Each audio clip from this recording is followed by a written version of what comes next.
नमस्कार, नमस्ते, जय हिंद। क्या हाल चाल है? बढ़िया है, उम्मीद करता हूँ शानदार होंगे। तो आइए आज बिहार सब इंस्पेक्टर के लिए हम लोग एक और अगले टेस्ट सीरीज की ओर चलते हैं। टेस्ट सीरीज में बहुत सारा करा चुका हूँ, यह अगला टेस्ट सीरीज है और इसमें आप लोग बहुत ही मजेदार मजेदार क्वेश्चन का सामना करेंगे। सारे सब्जेक्ट के क्वेश्चन इसमें आपको मिलेगा। तो चलिए ज्यादा वक्त न गवाते हुए हम शुरू करते हैं और इसको अच्छे से समझते चलते हैं। जो भी क्वेश्चन है इसमें कुछ आपको नया नया सीखने को मिलेगा। सारे प्रश्नों में कुछ ना कुछ सीखने को आपको मिलेगा। आइए सवाल संख्या 1 क्या कह रहा है?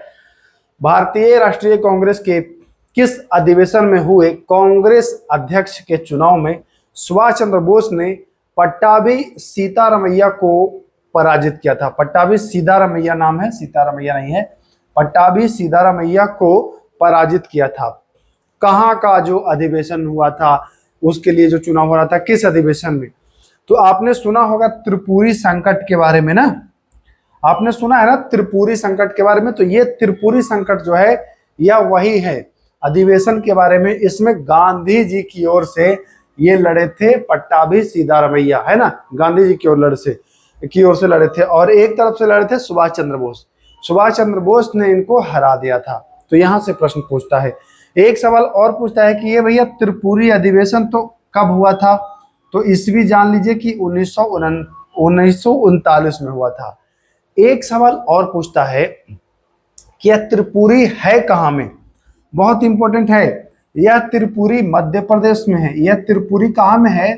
तो यह त्रिपुरी जो है वह मध्य प्रदेश में है। त्रिपुरी कहाँ है भैया? तो सर ये तो मध्य प्रदेश में है। तो इतना भी आपको याद रखना है, ठीक ना। यहाँ पर फैजपुर में भी एक घटना हुई थी। फैजपुर में भी एक घटना हुई थी। गांव में आयोजित हुआ था ये कांग्रेस का पहला अधिवेशन। पूछता है कि गांव में कौन सा अधिवेशन हुआ था?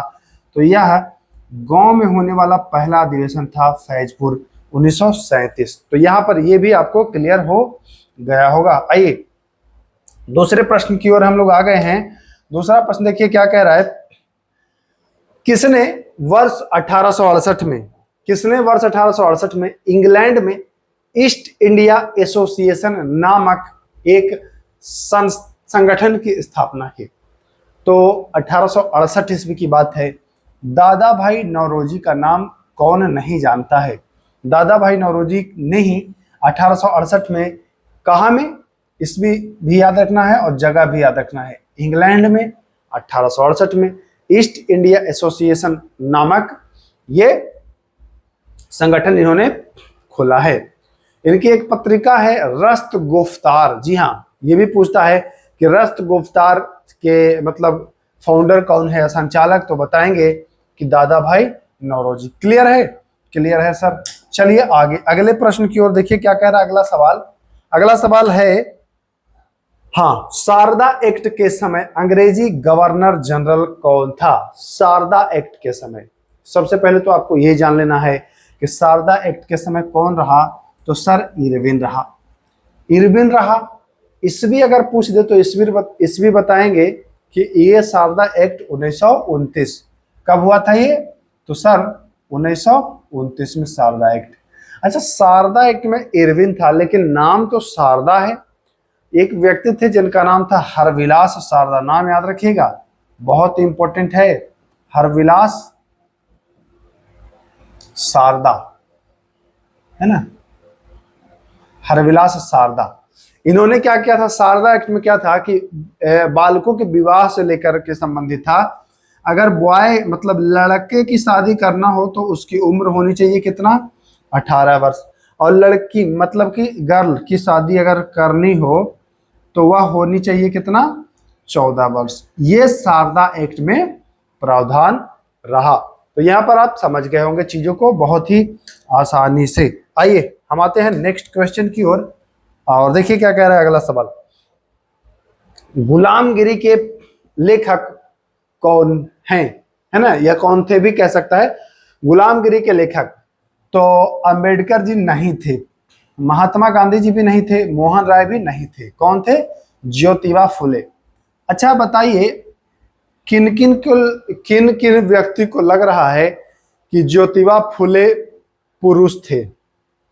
और किन किन की व्यक्तियों को लग रहा है कि ज्योतिबा फुले जो हैं यह महिला हैं, कमेंट करिएगा आप लोग। अच्छा, मैंने बहुत लोगों से पूछा तो बताया उन्होंने कि ज्योतिबा फुले तो महिला है, महिला है, महिला है। तो जरा आप कमेंट करिए कि क्या आपको पता है कि ये महिला है कि पुरुष हैं। फिलहाल ये जान लीजिए कि ये पुरुष हैं, महिला नहीं है, है ना। दो तीन नाम ऐसे हैं जहां कंफ्यूजन क्रिएट होता है बच्चों को। ज्योतिबा फुले, कुछ लोग सुमित्रा नंदन पंत में भी कंफ्यूज होते हैं, है ना। कुछ लोग महादेवी वर्मा को लेकर के कंफ्यूजन में रहते हैं। तो आप कमेंट करें, क्या आपको पता है कि ये पुरुष है या महिला। कमेंट करिए, जो भी आपका राय है कमेंट बॉक्स में एंटर करिएगा। आइए आगे आते हैं हम लोग अगले सवाल पर। सिंधु सभ्यता के किस नगर से मंदिर के अवशेष मिले हैं। बहुत ही बढ़िया, शानदार, लाजवाब प्रश्न है। मंदिर के अवशेष, तो देखिए सिंधु सभ्यता में कहीं से भी मंदिर के अवशेष नहीं मिले हैं। कहीं से भी, किसी भी जगह की अगर बात करें तो मंदिर के अवशेष सिंधु सभ्यता में कहीं से भी नहीं मिले हैं। तो राइट आंसर क्या हो जाएगा कि मंदिर का तो सर अवशेष ही नहीं मिला है। हड़प्पा कहाँ में है, तो भैया हड़प्पा रावी नदी पर। हड़प्पा कहाँ में है, हड़प्पा है रावी नदी पर। और कहाँ में है,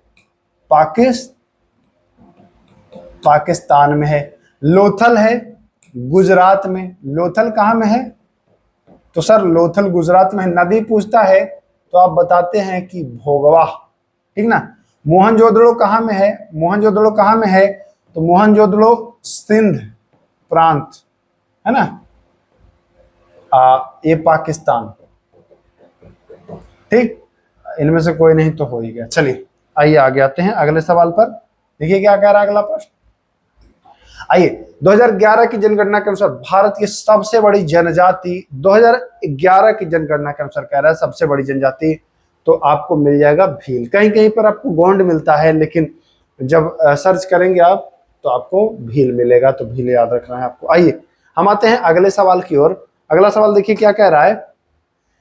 जनसंख्या घनत्व के अनुसार राज्यों का जो घटता हुआ क्रम है वह लिखना है। मतलब कि सबसे बड़ा, फिर सबसे कम, फिर सबसे कम, फिर सबसे कम वाला। तो देखिए बिहार का तो जानिए रहे हैं कि जनसंख्या सबसे ज्यादा जनसंख्या घनत्व वाला राज्य जो है वह बिहार है। हाँ सर जानते हैं, चलिए ठीक है। बिहार के बाद आपका आता है पश्चिम बंगाल। पश्चिम बंगाल में जो जनसंख्या घनत्व है ना वो है 1029 व्यक्ति प्रति वर्ग किलोमीटर। क्लियर है। तो पहला हो जाएगा, क्या हो जाएगा, बिहार हो जाएगा। फिर हो जाएगा बंगाल हो जाएगा, वेस्ट बंगाल। फिर आपका आ जाता है केरला, 860 व्यक्ति हैं केरला में ना प्रति वर्ग किलोमीटर। फिर आपका आता है उत्तर प्रदेश, 829 यूपी, है ना। तो बिहार, बंगाल, केरल, यूपी कहाँ है, बिहार, बंगाल, केरल और यूपी। तो राइट आंसर सी, बिल्कुल बढ़िया। देखिए प्रश्नों को समझ लेंगे तो दिक्कत नहीं होगी। मैंने बताया हर प्रश्न में आप कुछ ना कुछ एक्स्ट्रा सीखेंगे। लाल कुर्ती संगठन का संगठन किसने किया था, तो लाल कुर्ती गैरीवाल्डी, लाल सेना ट्रस्ट की। दोनों याद रखना है, लाल कुर्ती गैरीवाल्डी और लाल सेना ट्रस्ट की, ठीक। तो ये भी आपको ध्यान देना है, गैरीवाल्डी। आइए देखिए, जोसेफ मेजनी के बारे में पूछता है। यंग इटली के संस्थापक हैं ये। यंग इटली के संस्थापक जो हैं वह कौन है भैया, तो young Italy Joseph Mazzini. Italy के एकीकरण में इनका भी योगदान रहा, काउंट काबूर का भी योगदान रहा और जोसेफ मेजनी का भी योगदान रहा। तो ये भी दोनों आपको पॉइंट जो है वह याद रखने होंगे एग्जाम के लिहाज से। आइए, मुगलों की राजकीय भाषा क्या थी, तो मुगलों की जो राजकीय भाषा थी वह थी फारसी। जी हाँ, फारसी थी मुगलों की राजकीय भाषा। मुगलों की राजकीय भाषा फारसी। मुगल वंश के संस्थापक की अगर बात करूं मैं, तो मुगल वंश के संस्थापक थे बाबर। कौन, बाबर। बाबर के बाद आया है हुमायूं। कौन आया है, हुमायूं। फिर आया है आपका अकबर, ठीक ना। फिर आया है आपका जहांगीर, ठीक। फिर आया है आपका शाहजहां। इसका एक ट्रिक है, देखिए भाजसा, BH A J S A, बादशाह। ए से औरंगजेब। मुगल जब आप पढ़ेंगे तो अगर बादशाह आपको याद है तो बाबर, हुमायूं, अकबर, जहांगीर, शाहजहां, शाहजहां और औरंगजेब। बादशाह आप अगर याद कर पाएंगे तो लंबे समय तक ये आपको याद रहेगा। चलिए आइए आगे आते हैं। अगला प्रश्न देखिए क्या कह रहे हैं। प्रत्येक वर्ष विश्व जल दिवस मनाया जाता है। विश्व जल दिवस मनाया जाता है जिस दिन बिहार दिवस मनाया जाता है, यानी कि 22 मार्च को मनाया जाता है। इसी दिन आपका बिहार दिवस भी मनाया जाता है, ठीक ना। 22 अप्रैल को पृथ्वी दिवस मनाया जाता है, ये आप जानते ही हैं। पृथ्वी दिवस मनाया जाता है। 23 सितंबर को आयुर्वेद दिवस मनाया जाता है। आयुर्वेद दिवस मनाया जाता है। और 22 मई को जैव विविधता दिवस मनाया जाता है। क्या? जैव विविधता दिवस मनाया जाता है। तो ये चारों आपको पॉइंट याद रखना है। आइए आते हैं हम लोग अगले सवाल पर। क्या कह रहा है अगला सवाल, देखते हैं। आइए, भारत में वन नीति 1952 जो आया, इसमें संशोधन हुआ था 1988 में। कहा? 1988 में इसमें संशोधन हुआ था। चलिए अगले सवाल पर आ गए हम लोग। कीट भक्षी पादप का उदाहरण है। देखिए कीट भक्षी पादप मतलब का कि कीट भक्षी पादप, पादप मतलब पेड़ पौधा ना, या ऐसा पेड़ पौधा है ये कीट को भी खा जाता है भैया, यानी कि ये मांसाहारी है। 2-3 तरह के कीट भक्षी पादप आपको मिलते हैं। ये वैसे जगह पर पनपते हैं दोस्तों जहां पर नाइट्रोजन का अभाव रहता है। क्या रहता है? नाइट्रोजन का अभाव रहता है, वहां ये पनपते हैं। इसमें नाम आता है नेपेंथिस, नेपेंथिस का, यूट्रिकुलेरिया का, ड्रोसेरा का, डायोनिया का, है ना, ये सब नाम आता है। Nepenthes, Utricularia, Drosera, Dionaea. तो याद रखना है यहां पर according to option Nepenthes right answer हो जाएगा। आइए हम आते हैं सवाल संख्या 13 के ऊपर। देखिए केरल में मार्शल आर्ट को किस नाम से जाना जाता है? जो केरल का मार्शल आर्ट है उसे किस नाम से जाना जाता है? तो केरल का जो मार्शल आर्ट है ना वह है कलारीपयट्टू। जी हाँ, ये केरल का मार्शल आर्ट है, मार्शल आर्ट कलारीपयट्टू। अगर गटका जानते हैं, गटका भी मार्शल आर्ट ही है, बट ये केरल का ना होकर के ये तो भैया पंजाब का है सर, ठीक है। सिलंबन, सिलंबम भी जो है ना यह भी मार्शल आर्ट ही है, और यह आपका तमिलनाडु, कहाँ? तमिलनाडु में प्रचलित है। तो ये आपको ध्यान देना है। करालीपयट्टू केरला, गटका पंजाब और सिलंबम तमिलनाडु। ओके, क्लियर है मामला? क्लियर है मामला सर? आगे बढ़ें, आगे बढ़िए सर। आइए, हार्नबिल फेस्टिवल मनाया जाता है। तो देखिए ये नागा जो जनजाति है, अब नागा जनजाति जान ही रहे हैं कि नागालैंड, तो नागा जनजाति इसमें मुख्य रूप से भाग लेता है। तो राज्य हो जाएगा आपका नागालैंड, राइट आंसर हो जाने वाला है। आइए हम आ जाते हैं सवाल नंबर अगला। बिहार के इन जिलों को उत्तर से दक्षिण में व्यवस्थित करें। बिहार के इन जिलों को उत्तर से दक्षिण मतलब सबसे उत्तर में। तो अगर आप बिहार का मैप आपको याद है तो आप आ जाइए। देखिए सबसे उत्तर में आपको मिल जाएगा अकॉर्डिंग टू ऑप्शन सीतामढ़ी ना। सीतामढ़ी से थोड़ा सा नीचे आएंगे तो आपको मिलता है वैशाली। वैशाली से थोड़ा और अगर इधर आएंगे तो ये मिल जाता है आपका पटना। पटना के बाद फिर ये मिल जाता है यहाँ पर आपको जहानाबाद, और ये मिल जाता है ऐसे गया। गया के बाद नीचे झारखंड और इधर नेपाल। यही है ना, मैप आपने अगर देखा होगा तो ये आपने देखा होगा सीतामढ़ी, वैशाली, पटना, जहानाबाद, गया सीक्वेंस में है, ठीक। तो अब हमको छाट लेना है इसी के अनुसार। तो सीतामढ़ी क्लियर है सर, हाँ, और वैशाली, वैशाली नहीं है, वैशाली नहीं है तो मुजफ्फरपुर है ना, मुजफ्फरपुर है तो आ जाते हैं मुजफ्फरपुर। सीतामढ़ी के बाद मुजफ्फरपुर भी है, यहाँ पर ध्यान रखिएगा। सीतामढ़ी, मुजफ्फरपुर, वैशाली, सीतामढ़ी, मुजफ्फरपुर, वैशाली और पटना। तो तीसरे नंबर पटना आ जाएगा। फिर मैंने बताया जहानाबाद, जहानाबाद आ जाएगा, और गया तो गया आ जाएगा, है ना। ऑप्शन में देखिए वैशाली नहीं था, हमको ये मुजफ्फरपुर देना चाहिए था, बट मुजफ्फरपुर के जगह ऑप्शन में चूंकि वैशाली नहीं है तो यहाँ पर मुजफ्फरपुर आपको रखना पड़ेगा। मुजफ्फरपुर सीतामढ़ी, मुजफ्फरपुर, पटना, जहानाबाद, गया। बीच में वैशाली है मुजफ्फरपुर के पास ही, बट वैशाली ऑप्शन में नहीं है तो वैशाली को हम लोग हटाते हैं ना। क्लियर है। अगर आप मैप देखना चाहें बिहार का तो 1 मिनट में मैप भी आपको दिखा दूं। हाँ, 1 मिनट आप वेट करिएगा, मैं आपको मैप भी बिहार का दिखा ही देता हूं। बिहार का मैप, आ जाइए आ जाइए आ जाइए, कहाँ है भाई बिहार का मैप? कहीं, हाँ देखिए ये है, ये देखिए। इसको अगर हम छोटा कर लें, ये देखिए, है ना। मैंने क्या बताया था? सीतामढ़ी बताया था। ये मुजफ्फरपुर है बीच में, जो कि ऑप्शन में वैशाली नहीं है, तो वैशाली को काटेंगे तो हो जाएगा सीतामढ़ी, मुजफ्फरपुर। वैशाली को छोड़ दें तो फिर तीसरे में पटना आ जाएगा, फिर जहानाबाद आ जाएगा, फिर गया आ जाएगा ना। हमें लगा कि वैशाली भी है ऑप्शन में, इसलिए मैं वैशाली को ऐड कर रहा था, बट वैशाली नहीं, मुजफ्फरपुर है। तो सीतामढ़ी, मुजफ्फरपुर, वैशाली, पटना, जहानाबाद और गया, यही आपको ध्यान देना था। चलिए अगले प्रश्न की ओर। क्लियर है? क्लियर है। कौन खाद्य श्रृंखला का निर्माण करता है? खाद्य श्रृंखला यानी कि फूड चेन, समझिएगा। हिरन है, हिरन के बाद आएगा घास कि हिरन के पहले आएगा घास? तो यहां समझना है, घास को खाएगा कौन? हिरन। हिरन को खाएगा कौन? शेर। ये सही सीक्वेंस फूड चेन है ना, ये सही सीक्वेंस है। घास को हिरन, हिरन को शेर। अब शेर को घास तो नहीं खाएगा, सांप को भी घास नहीं खाएगा, और हिरन को भी घास नहीं खाएगा। राइट आंसर बी, घास को खाएगा हिरन और हिरन को खा जाएगा शेर। तो फूड चेन का निर्माण हो जाता है ऐसे ही करके। आइए नेक्स्ट क्वेश्चन की ओर हम लोग आ जाते हैं।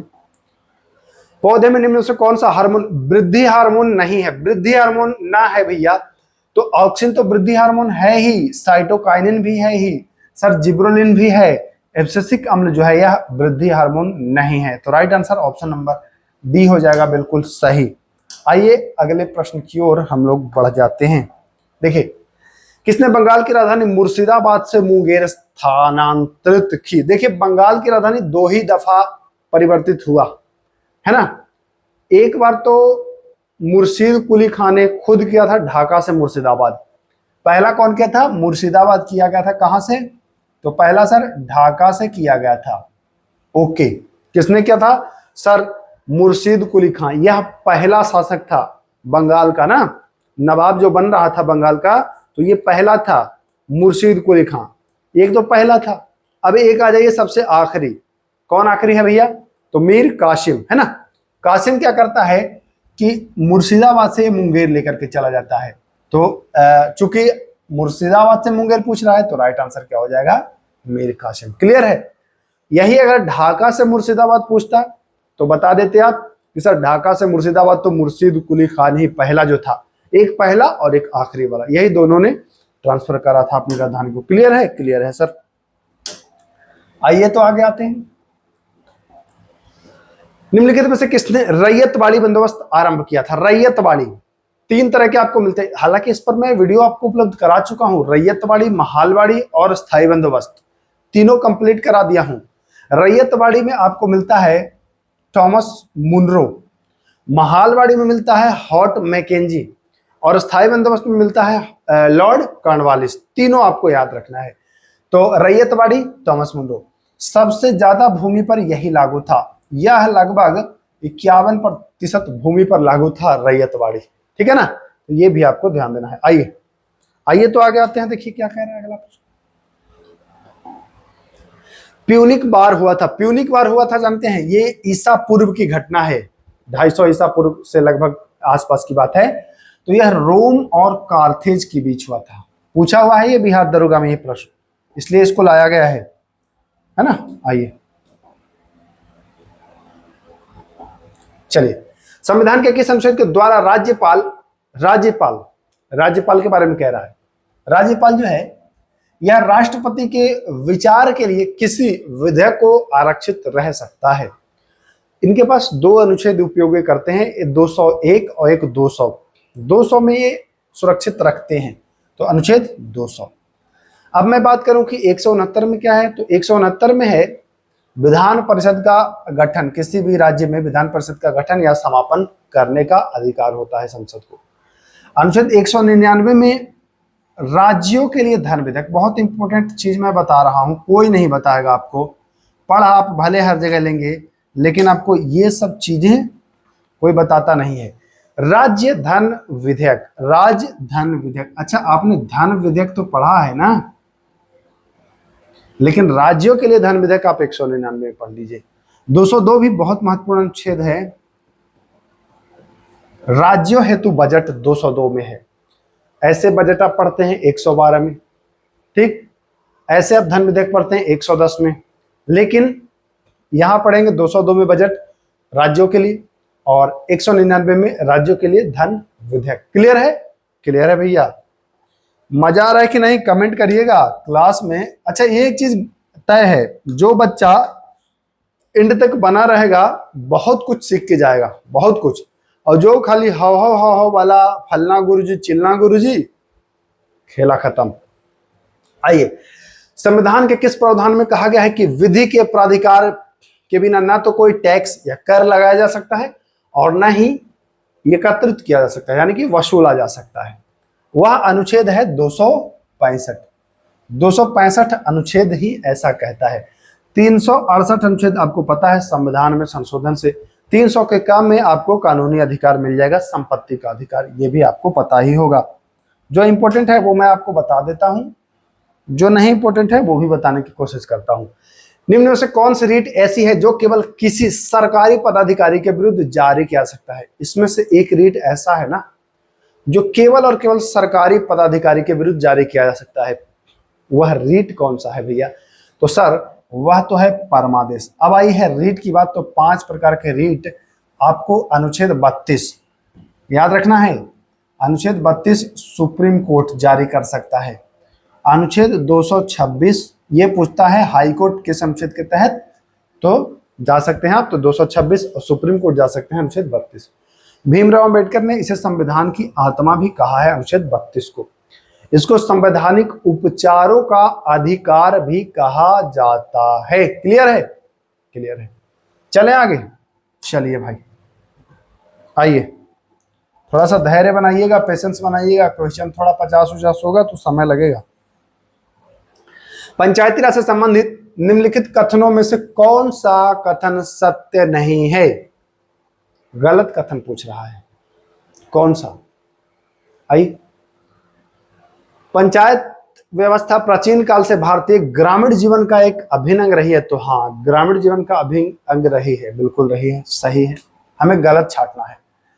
73वां संविधान संशोधन 15 अगस्त 1993 से प्रभावी हुआ। 15 अगस्त से नहीं हुआ था ना, 24 अप्रैल से शायद था, तो यहां यही हो जाएगा गलत।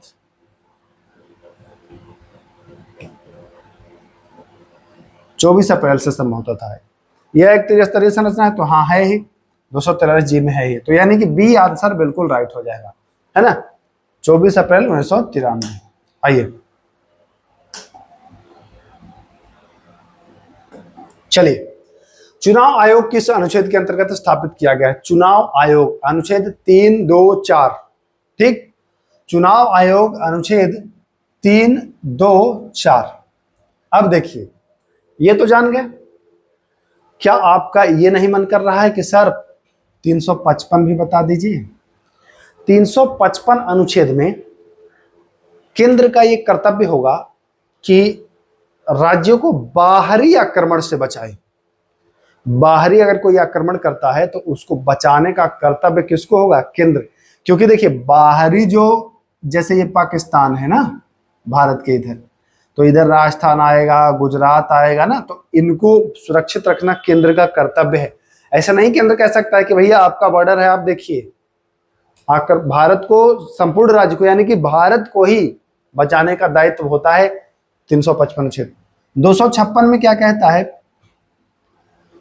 केंद्र के जो द्वारा कुछ कानून बनाए जाते हैं उसको फॉलो करना इनका, मतलब इनके लिए अनिवार्य होता है 256 के अकॉर्डिंग। 320 महत्वपूर्ण अनुच्छेद है।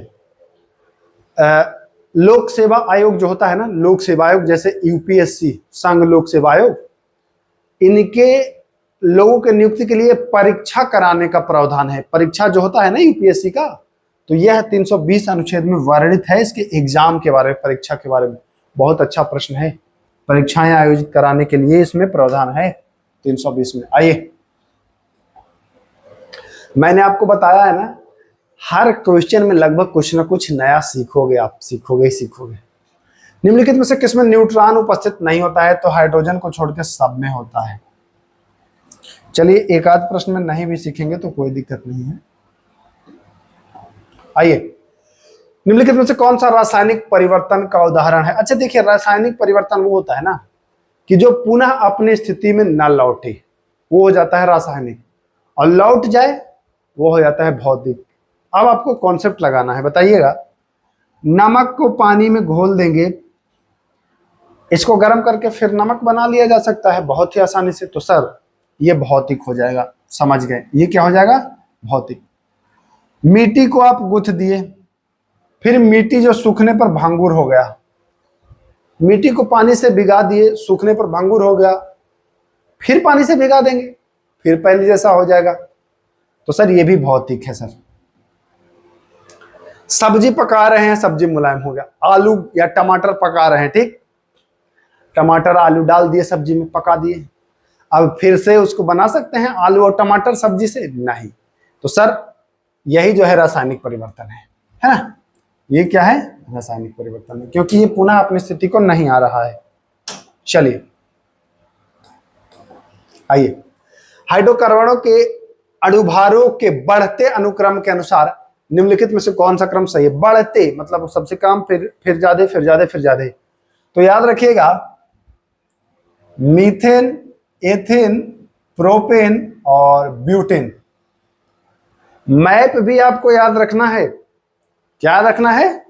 मैप भी अगर आपको याद है, मैप भी मतलब क्या मैं बता रहा हूं, MAP, मैप बी अगर आपको याद है, map B, methane, ethane, propane, butane, तो आपको ये याद हो जाएगा। तो कहां गया? Methane, ethane, propane, butane. Clear है ना? क्लियर है सर। चलिए आते हैं, किस गैस के कारण पावरोटी या केक फूलकर मुलायम हो जाता है? तो उसमें होता है कार्बन डाइऑक्साइड। चलिए आते हैं अगले सवाल पर। निम्नलिखित में से किस एक को स्ट्रेंजर गैस यानी कि अजनबी गैस कहते हैं? जिनॉन को। स्ट्रेंजर गैस किसको कहते हैं भैया? तो जिनॉन को। नाइट्रस ऑक्साइड होता है हंसाने वाली गैस, लाफिंग गैस। तो ये भी आपको ध्यान देना है ना?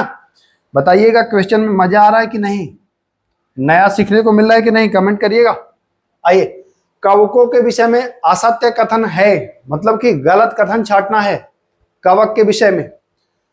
कवकों के अध्ययन को माइकोलॉजी कहते हैं, बिल्कुल कहते हैं। कवक उन स्थान पर पाए जाते हैं जहां जीवित अथवा मृत कार्बनिक पदार्थ की उपस्थिति होती है, बिल्कुल सही है। कवक अपना भोजन स्वयं बनाते हैं। कवक पादप नहीं है, इसलिए ये भोजन नहीं बनाता है। स्वयं भोजन कौन बनाता है? केवल पादप। तो हमको तो गलत ही छांटना था और गलत मिल गया। आंसर सी बिल्कुल राइट हो जाएगा। आइए देखते हैं ना, कवक को जब भोजन बनाना होता है तो वो किससे संपर्क करता है? एक मिनट भाई, वह संपर्क करता है शैवालों से। निम्नलिखित में से कौन सा एंजाइम ग्लूकोज को एथेनॉल में परिवर्तित कर देता है? तो वह होता है जाइमेज एंजाइम। कौन होता है? जाइमेज एंजाइम। आइए, राष्ट्रीय नियोजन में रोलिंग प्लान आया था जनता पार्टी की सरकार के द्वारा। बहुत इजी है। जनता पार्टी की सरकार कब आई थी? कमेंट करिए। 1975 के बाद आई थी, 76 के बाद आई थी, 77 के बाद आई थी, है ना? याद होगा आपको। अगले दिन देखिए, ये है प्रश्न अर्थशास्त्र का। अगले दिन वापसी की शर्त पर दिए जाने वाले ऋण को क्या कहते हैं? जैसे आपसे आपका दोस्त क्या कहता होगा, भाई 2000 रुपया दे दो ना यार, कल दे देंगे। मतलब कि अगले दिन वापसी करने का वो वादा कर रहा है। तो आप उसको कौन सी मनी कहेंगे? पता नहीं होगा ना, जान लीजिए। अगर वो कहता है कि अगले दिन वापस कर दूंगा, तो आपका होता है कॉल मनी। अगले दिन आप उसको कॉल करके कहते नहीं है, का रे बाबू का हुआ, पैसा दोगे कि नहीं दोगे? बस, बहुत बढ़िया प्रश्न है। अगले दिन वापसी का अगर शर्त है तो अगले दिन कॉल करिए, क्यों, पैसा दोगे कि नहीं दोगे, ये बताओ। कॉल मनी याद रहेगा आपको। हार्ड मनी जो होता है वो आसानी से उपलब्ध नहीं होता है। चलिए, मध्य प्रदेश का शिवपुरी, अच्छा ये बहुत इंपॉर्टेंट है, ये पार्क बहुत इंपॉर्टेंट है, इसको स्टार लगा लीजिएगा। शिवपुरी राष्ट्रीय पार्क है, यह तेंदुआ और चीतल के लिए बहुत इंपॉर्टेंट है। पूछेगा कहाँ में है, मध्य प्रदेश में पूछेगा, मैं वार्निंग दे रहा हूं आपको, पूछेगा तो पूछेगा। दलहनी फसलों के उत्पादन हेतु कौन सा तत्व आवश्यक है, तो नाइट्रोजन, ठीक ना। नाइट्रोजन ना है तो कोबाल्ट मार सकते हैं आप, ठीक। नाइट्रोजन नहीं है तो कोबाल्ट लगाइएगा। आइए आइए अगले प्रश्न पर आते हैं। भारत के किस राज्य में रेड, अरे भाई भाई भाई भाई, यही प्रश्न तो आपको बताना है, एनसीईआरटी से उठाया हूं ये सब। मार्केट में घूम लेंगे, बढ़िया बढ़िया जगह घूम लीजिए, नहीं मिलने वाले हैं, ये एनसीईआरटी के प्रश्न है भाई। भारत के किस राज्य में रेट होल खनन, अच्छा खनिज निकालने के लिए लोग रैट, जैसे चूहा छेद नहीं करता है जमीन में, वैसे ही ये लोग खनिज निकालने के लिए चूहा के जैसे छेद करेंगे और इसी से निष्कर्षण करेंगे, निकालेंगे, और ये होता है मेघालय में। इंपॉर्टेंट है बहुत ज्यादा, बिहार ये जब पढ़ेंगे एनसीईआरटी ज्योग्राफी तो वहां ये सब मिलेगा। आइए, घुमकड़िया जनजाति का सामाजिक जो संस्था है वह उरांव है। घुमकड़िया जनजाति का सामाजिक संस्था कौन है भैया, उरांव है, उरांव। आइए, एक निश्चित आकृति में व्यवस्थित तारों का समूह को नक्षत्र कहते हैं। देखिए, तारों के एक संपूर्ण समूह को तारामंडल कहते हैं, लेकिन जब एक निश्चित आकृति की बात करता है तो नक्षत्र होता है आंसर, ध्यान देना है आपको। आइए, उत्तरी गोलार्ध में वर्ष का सबसे छोटा दिन होता है, जरा सा समझ लेना है हम लोगों को, ठीक। ये पृथ्वी मान के चलिए कि है, ठीक है। दो गोलार्ध हो गया, ये उत्तरी और ये दक्षिणी। भारत यहाँ स्थित है ना, जानवे करते हैं आप लोग। उत्तरी गोलार्ध में सबसे छोटा दिन, अच्छा जरा सा सोचिए, अपने यहाँ छोटा दिन जाड़ा में होता है कि गर्मी में।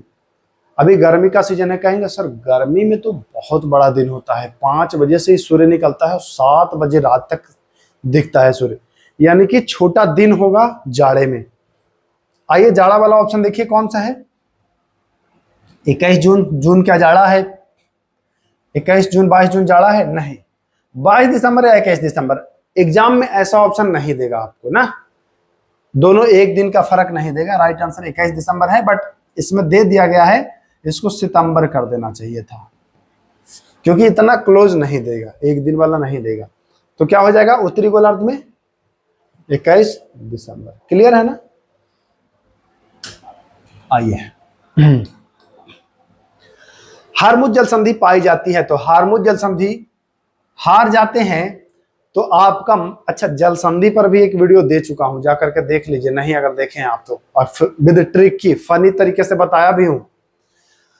हारमुज, जब आप हार जाते हैं तो आपका मन क्या करता है कि कपड़ा लत्ता फाड़ दे, यही करता है ना, जब कोई हार जाते हैं तो आपका मन करता है कि फाड़ दे कपड़ा लत्ता, बस मन कर रहा है आपका, ओ मन आपका कर रहा है कि आप कपड़ा लत्ता को क्या करें, फाड़ दें। बस हार गए तो मन किया कि फाड़ दें, बस इतने आपको याद रखना है। आइए देखो भाई, बने रहो, बिहार दरोगा का एग्जाम आने आने तक एकदम धुआंधार, ऐसा धारदार बना देंगे आप लोग को ना कि जबरदस्त परफॉर्मेंस रहेगा। प्राचीन भारत में निष्क जाना जाता था तो यह स्वर्ण आभूषण था, सोने का ही था, इसी को लोग देते थे एक दूसरे को काट काट करके।